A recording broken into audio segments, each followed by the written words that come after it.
Sa tuwing maririnig natin ang Brazo de Mercedes, ang unang pumapasok sa ating isipan ay ang produktong Goldilocks. Ang meriendang ito ay tulad din lamang ng isang pangkaraniwang hugis silindrong pabilog na pinalaman ng cake. Ang pagkakaiba ay walang arinang ginamit sa paggawa, tanging puti ng itlog, vanilla at asukal lamang ang sangkap. Pinalamanan ito ng leche flan o pula ng itlog na pinasingawan na may kasamang gatas na malapot at vanilla. Ang mga sangkap na ating gagamitin sa pagluluto: itlog, asukal, gatas na malapot, vanilla, at krema ng tartar. Uunahin natin paghiwalayin ang puti sa pula ng itlog. Ang puti ay gagamitin natin sa paggawa ng meringue na gagawin nating cake. At ang pula naman ay para sa palamang leche flan na sasangkapan natin ng gatas na malapot.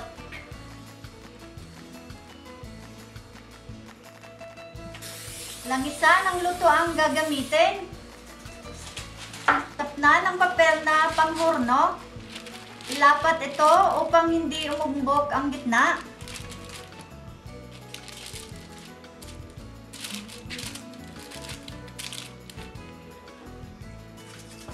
Langisa ng papel. Maaaring gumamit ng tinunaw na mantikilya.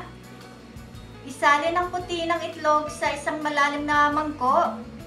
Batinin ito sa mataas na bilis ng pambate hanggang sa maging mabula.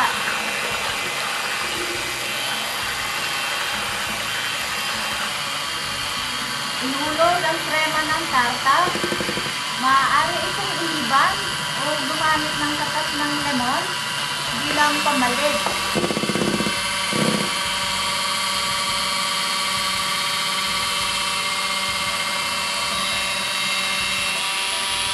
Dahan-dahan lagyan ng asukal habang patuloy ang pagbati hanggang sa makuha ang tamang pamumuo ng meringue.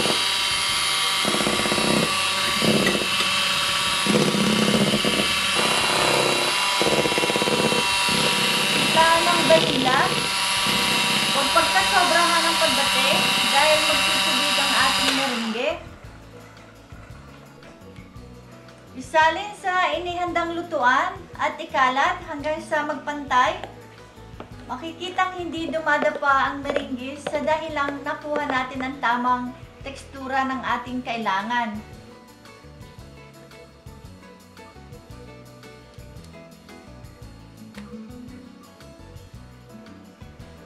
Paraanan ng kutsilyong pantinapay ng may kaartihan upang makaragdag ng magandang itsura ng ating cake.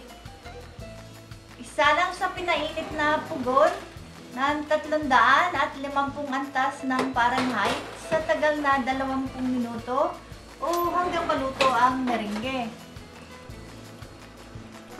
Isalin ang gatas sa isang mangkok na nakasalang sa isang malaking kaserola na may tubig.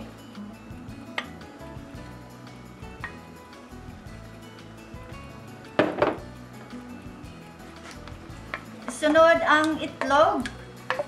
Papasingawan natin ito sa katamtamang init ng apoy. Patuloy na pagbati ang ating gagawin hanggang sa lumapot.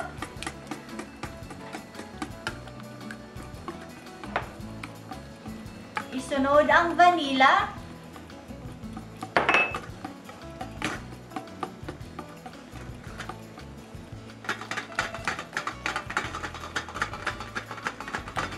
Paglapot, alisin ito sa apoy at ilagay muna sa isang tabi.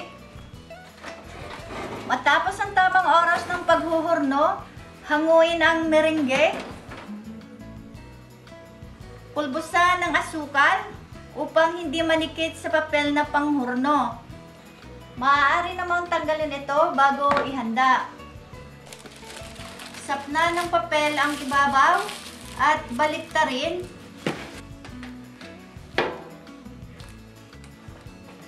Dahan-dahang tanggalin ang papel, huwag bibiglain upang hindi masira dahil sadyang madikit ang meringue.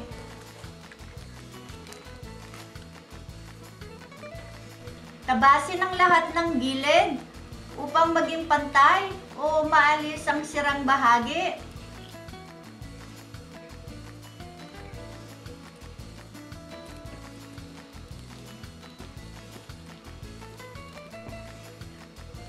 Ilatag ang leche flan pahaba sa isang lugar. Kung nais ng mas mahaba, ilatag ito sa mahabang bahagi. Itiklop ang gilid na malapit sa harapan. Pagulungan ito papisil upang maging lapat ang kalabasan. Palamigin sa refrigerator ng ilang minuto bago hiwain sa nais na laki at isilbi ng may kasamang mainit o malamig na inumin.